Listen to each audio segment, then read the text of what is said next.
HOA Karen spilled paint on my disabled daughter's backpack. She provoked a Homeland Affairs officer. Part 1. I've seen a lot in 20 years of service cartels, corruption war zones with rules looser than gravity. But nothing prepared me for the day a woman in tennis shoes and a fake HOA badge poured paint on my disabled daughter's backpack because it was too bright for the neighborhood. My name is Marcus Bell. I work for the Department of Homeland Security specifically. Strategic Infrastructure Protection. I'm trained in threat assessment, emergency response, and federal conflict de-escalation, but nothing I've ever faced, no field op, no crisis zone, hit me like that splash of red paint across my little girl's lavender backpack. Because it wasn't just vandalism, it was a message, and it was personal.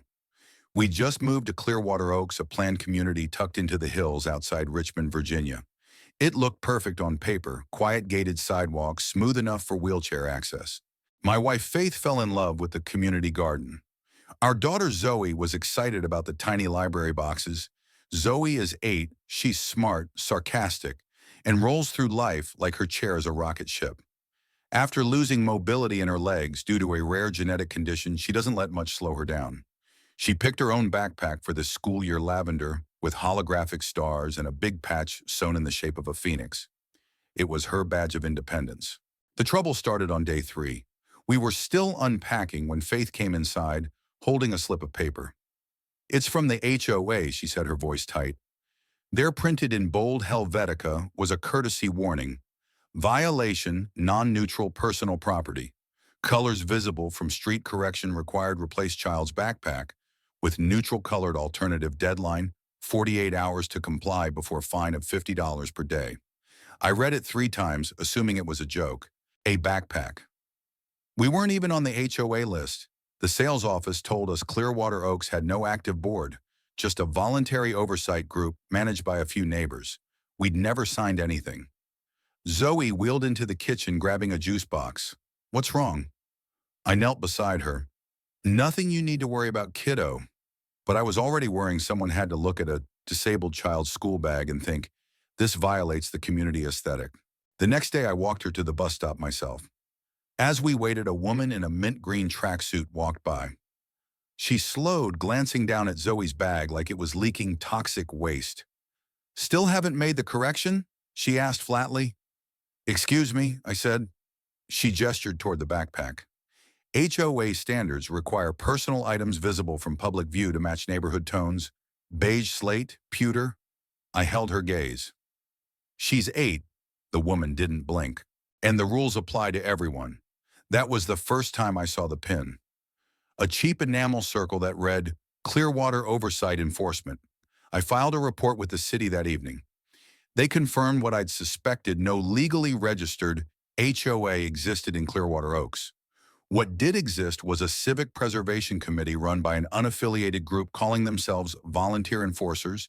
It was fake, but they were still issuing notices, pressuring residents. And according to one clerk, they'd filed 6 color code complaints. Just this month, I decided to keep records. The next morning, the paint incident happened. Zoe had left her backpack hanging on the porch bench after therapy. I was on a call inside, half listening for the delivery guy. When I heard a gasp, then screaming, I ran out to see Zoe frozen in her chair, eyes wide. Her backpack was soaked in red paint still dripping onto the porch. Standing over it holding the bucket was the woman in the mint tracksuit. "I warned you," she said, lips tight. "We don't tolerate non-compliance." I stepped between her and my daughter. "Put the can down," she did, but not before flipping her HOA badge toward me with a smirk. "Report me, I am the system." She didn't know my badge was real, and I wasn't just a father. I was federal. I told Zoe to go inside and get Faith. Then I reached into my jacket pocket slowly. Years of field work guiding every muscle, I showed her my badge. Homeland Affairs. Her smirk faltered. "You've just vandalized the personal property of a child with a disability on private residential grounds," I said. "You've impersonated an official, issued fraudulent citations, and you've just escalated to criminal damage. Do you have any idea who you've messed with?" She took a step back. You can't," I raised my voice, not yelling, but projecting, like I'd been trained to. "You've got 5 seconds to walk off this porch before I detain you and call the Richmond field office for immediate intake." She dropped the can and ran. Faith came outside moments later holding Zoe. My daughter's face was buried in her mother's sweater, her fingers still clinging to that dripping, ruined backpack. I looked down at the paint, scarlet still wet, and I knew this wasn't over. Part 2. By that afternoon, I'd opened an incident report through official Homeland Affairs channels. It wasn't just personal anymore. A woman impersonating a regulatory officer harassing civilians under the guise of a fake HOA and committing vandalism against a disabled child. That wasn't just morally wrong, it bordered on federal fraud and civil rights violation. My field office called within hours. "Do you have visual evidence?" they asked. "I've got porch cam footage, full frontal shot of her pouring the paint." "Good, upload everything to the secure drop. We'll escalate through the state's interagency task force. We've been tracking fake HOA operations tied to elder intimidation and housing rackets." My heart sank a little. So this wasn't isolated. That night I reviewed the footage again. There she was, mint tracksuit, clipboard, under one arm, paint can in the other. No hesitation, no sneakiness. She looked around once, then dumped the entire gallon onto my daughter's bag like she was watering a plant. I paused it on her face. The smirk, the pin, the moment she felt powerful. Then I hit upload. The next morning, things escalated fast. A Homeland Affairs agent and 2 officers from the Richmond PD came to take our statements. I handed over the footage Faith composed, but tight with fury shared screenshots of the fake HOA letters. Zoe stayed upstairs drawing superheroes in bed. Her name's Sheila Bender, the officer said, owns 3 properties in the neighborhood. Been self-declaring herself as the civic chair for years. "Is she officially registered?" I asked. He shook his head. "Nope. The Clearwater Oversight Committee isn't a recognized body. Just a few neighbors she pressured into helping her send out notices and keep logs on residents." "Logs," he nodded. "Names, license plates, trash bin violations, backpack colors apparently." I needed to know who else she'd targeted. So I started knocking on doors. Some people didn't answer. Others cracked their doors open, eyes wary, but a few, like the Harrisons, 2 houses down, opened up. Sheila told us wind chimes weren't allowed. Mr. Harrison said they disrupted community harmony. My wife cried when we took them down. We didn't know we could fight back. She fined us $75 for putting a pink flamingo in our garden, Mrs. Tran said from across the street, then offered to remove it for us for $25 more. She called the police on my nephew because he parked in front of my driveway for 10 minutes. An elderly man named Thomas told me I didn't even know she wasn't real. This wasn't just neighborhood drama. This was systemic control. She'd created a network of fear, dressed it up in pseudo-legal language, and manipulated good people into silent submission, and no one pushed back. Until now, I spent the next 2 days gathering testimonies. Every story had the same beats: unsolicited warnings, intimidation, and the weaponization of imaginary rules. Sheila was running her own empire. No board, no accountability, just printer paper and bullying. By day 3, my email to the Richmond District Attorney had 17 resident statements attached. Homeland Affairs moved fast and the media followed. The story broke on News Channel 8, federal officer's daughter targeted by fake HOA leader, local mother under investigation. It included porch cam footage of Sheila dumping the paint, blurred only slightly. The anchor read from the prompter, with thinly veiled disgust, "Sheila Bender, a resident of Clearwater Oaks, faces mounting scrutiny after allegedly destroying the personal property of a disabled child over a so-called color violation, despite having no legal HOA authority." The segment ended with a quote from me. "No child should be made to feel unwelcome in their own neighborhood, especially not by someone hiding behind fake power." The clip went viral within 24 hours, over 300,000 views. National pages reposted it. Hashtags like Wanchar, Backpack Justice, and Hokaran started trending, and Sheila. She vanished, but the hole she left behind was deeper than I expected. Neighbors who once avoided each other now shared stories over hedges and driveways. People were angry, ashamed. Some had believed her. Some had helped her enforce the fake rules. A woman named Clarissa knocked on our door that Saturday. "I helped her write those notices," she said, trembling. "She said it was just to keep things orderly." I never thought she'd hurt a kid. Faith invited her in. We didn't blame her. Sheila was a master manipulator. She wore the mask of concern, the voice of authority. And too many people had learned not to question it. But that was changing now. 3 days later, the Richmond police issued a warrant for Sheila's arrest.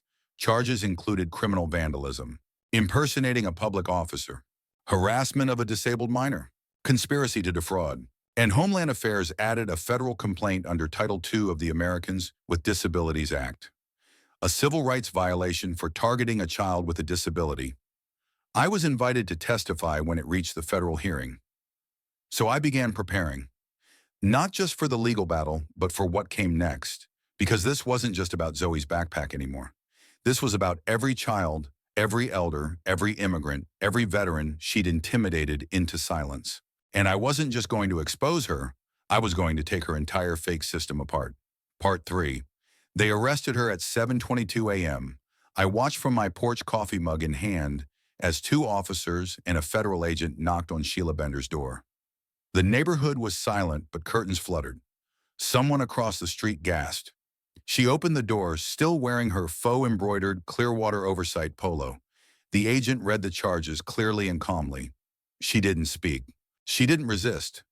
She just turned pale and nodded like a queen handing over a kingdom she never truly ruled. They walked her out past the garden. She once fined someone for planting tulips in, past the driveway where she had measured my trash bins with a tape measure 3 weeks ago, past the world she had built house by house in lies. They put her in the cruiser, and just like that, the false crown came off, but it wasn't over. The Richmond DA announced a joint investigation. Homeland Affairs filed a federal complaint under the ADA and civil fraud statutes. Local news couldn't get enough of the fake HOA queen. They played the porch cam video in a loop intercut with interviews from other victims. And for the first time since we moved in, Clearwater Oaks began to breathe. Not out of relief, but out of reckoning, I was asked to testify in both hearings, state and federal. The state case was first. It was surreal walking into a courtroom in a civilian shirt sitting across from a woman who had vandalized my daughter's backpack because she didn't like the color scheme. Sheila sat next to her defense attorney, eyes red, her once manicured nails chewed to the quick. She pleaded not guilty to impersonation and property damage. Then the judge asked me to take the stand. I want to be clear. I said into the microphone, this isn't just about paint. I glanced toward the gallery rows of neighbors, local reporters, even Faith with Zoe resting her head on her lap. This is about someone who created a system of control with no legal right to do so, who manipulated good people into enforcing false rules, who used power she did not have to shame, silence, and punish. I paused, and when my daughter, an 8-year-old girl in a wheelchair, didn't fit her idea of what was aesthetic, she attacked her, gasps rippled. Sheila turned away. I continued, people like her thrive on silence. They build fake crowns and convince the world they're royalty. But the moment someone asks for the law, it all falls apart. The judge didn't rule that day, but the courtroom shifted, and I knew Sheila felt it. Back in Clearwater Oaks, the aftermath hit like a wave. Residents organized the first real neighborhood meeting. No fake badges, no printed citations, just chairs in the community park. Real people, honest voices. We showed the porch cam video one last time. People wept. One neighbor stood and said, I let her fine me for my wind chime. I didn't even ask if she had the right. Another confessed she told me my daughter couldn't leave chalk drawings on the sidewalk. I made her stop. It was like everyone was waking up from fear.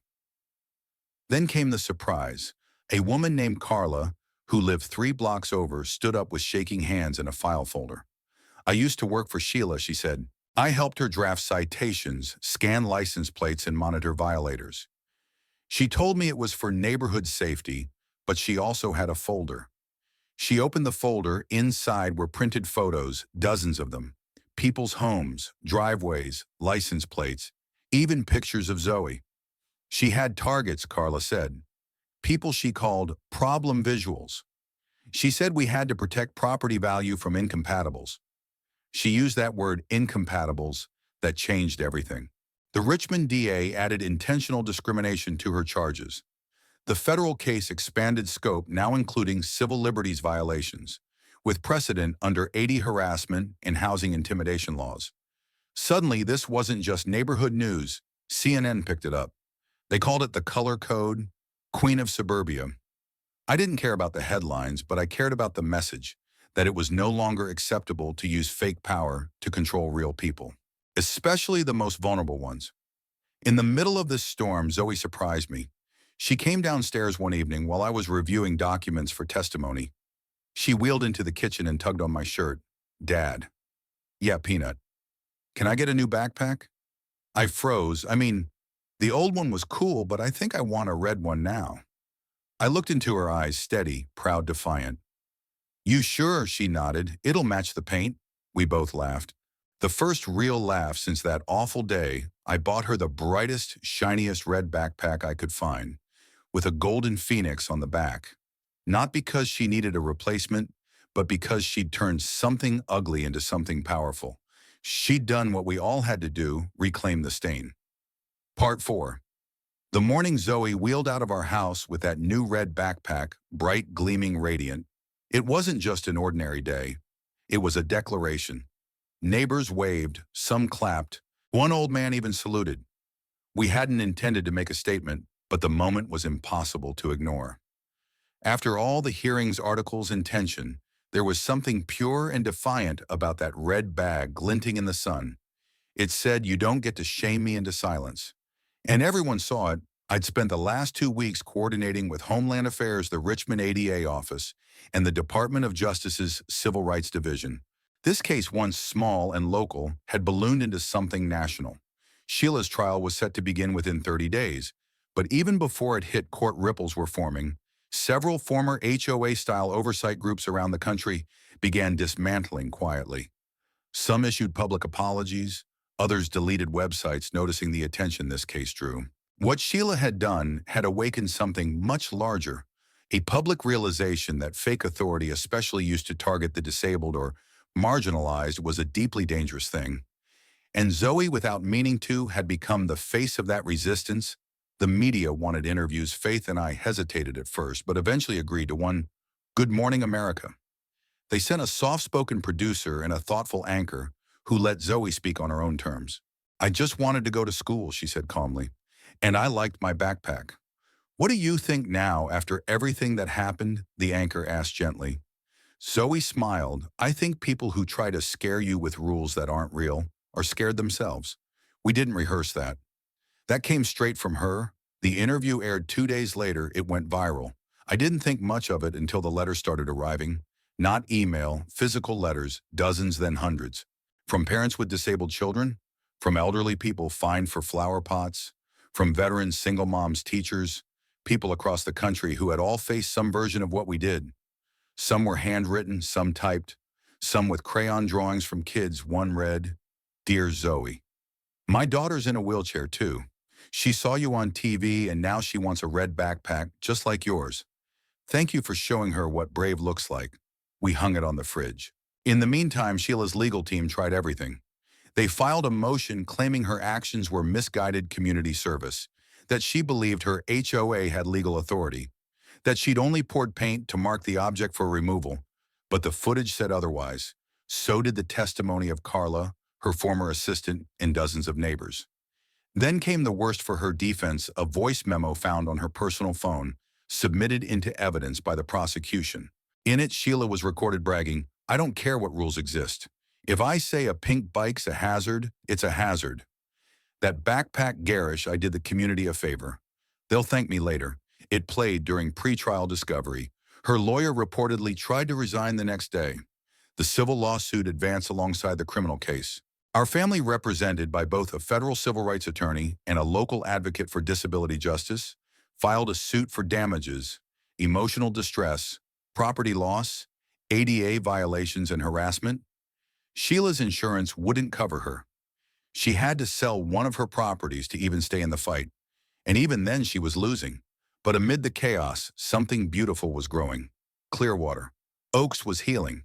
The neighbors formed a real inclusive committee, not to enforce rules, but to foster community care.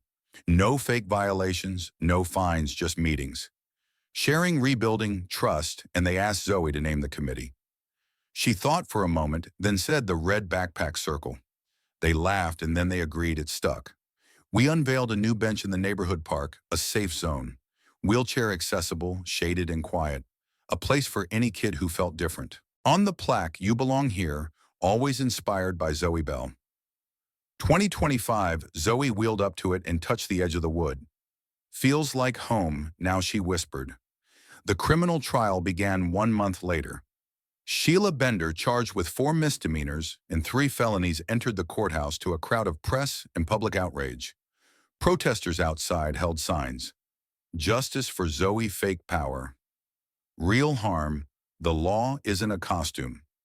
Inside, we sat across the aisle from her. She refused to look our way. But Zoe sat proudly, the red backpack on her lap, like a shield. The jury deliberated for 5 hours, guilty on all counts. The judge sentenced her to 18 months probation, 6 months house arrest, mandatory civil rights education, $40,000 in damages, a permanent restraining order from our family. She never apologized, but that didn't matter anymore. Because this wasn't about her, it never was. It was about every kid made to feel like they didn't fit.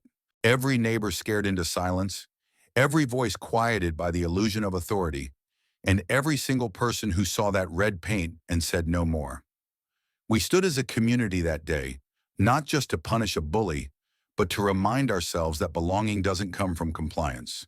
It comes from compassion. And sometimes it takes a child in a wheelchair to show us that. Part 5. Spring came early to Clearwater Oaks that year. The cherry trees lining our block bloomed thick with color, pink petals falling like confetti over driveways, mailboxes and chalk art. Zoe had drawn along the sidewalks. She'd started sketching little phoenixes wherever she could, sometimes red, sometimes golden, sometimes with wheels instead of wings. Every neighbor knew what they meant. The neighborhood was changing, and not just the laws or the signs or the HOA charades. The culture shifted.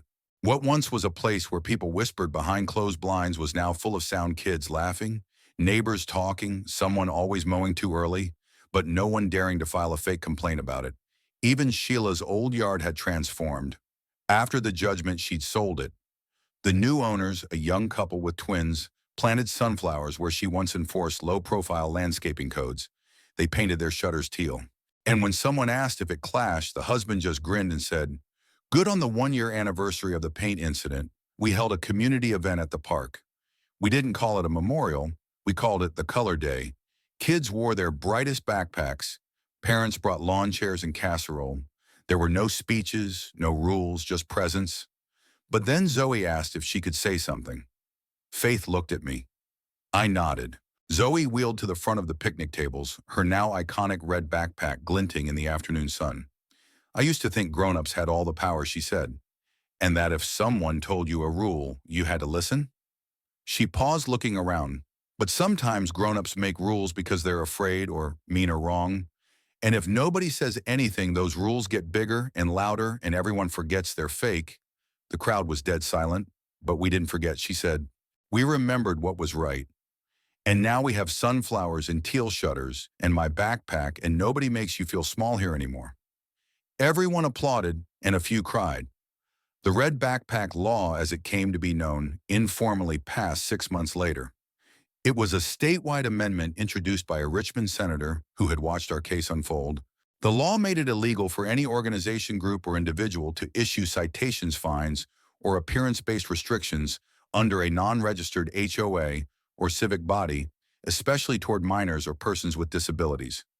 It passed unanimously. Zoe's story was cited on the floor of the Senate. By then, she had become something of a symbol, not a celebrity, not a victim. A reminder that small things paint paper, fake badges can create real pain. But also that small acts, rolling out with the wrong color backpack, telling the truth, showing up, can undo all of that and rebuild something better. We kept getting letters for months. A mom from Ohio wrote, "My son was told his wheelchair was too noisy for our complex. I used your story to fight back." A retired Marine in Nevada said, "They tried to evict me over a flagpole height. I brought your video to court, I won." Even the Department of Justice launched a national awareness campaign about HOA abuse and civic impersonation. And in one of their PSAs, Zoe's red backpack appeared stylized, animated, proud. She giggled when she saw it on screen. That's me, she said. Sort of, and Sheila. She disappeared after the trial. After the fines, after the formal apology, she refused to deliver. She vanished from the county registry. Rumor had it she moved to Idaho. Some said she changed her name. One guy claimed she was spotted in a Florida retirement community, measuring a neighbor's mailbox again. We didn't care, because this time, if she ever tried it again, she wouldn't get far. The country was watching now, and so were people like me. One afternoon in late summer, Zoe and I sat on the new bench at the edge of the park, the one the neighborhood dedicated in her honor. Dad, yeah, do you think she hated the backpack? Or me? I paused. She hated that she couldn't control either. Zoe looked down at the bag. It was getting worn now, still bright red, but the patch was fraying. She reached out and smoothed it like she was calming it. Can we keep it? We'll frame it. I said. That weekend we did. Mounted it on our wall under a piece of glass. Underneath we engraved the street she couldn't control, in honor of truth over fear, courage over cruelty, and color over conformity. Inspired by Zoe Bell, visitors stop and ask about it sometimes. We tell them the short version, but if they really want to understand, we show them the footage, the porch cam, the trial, the drawings, the bench, the community meetings, the chalk phoenixes, the letters, and we show them Zoe, a little girl with wheels and a backpack who refused to shrink into a beige world and made it bloom red instead. The end.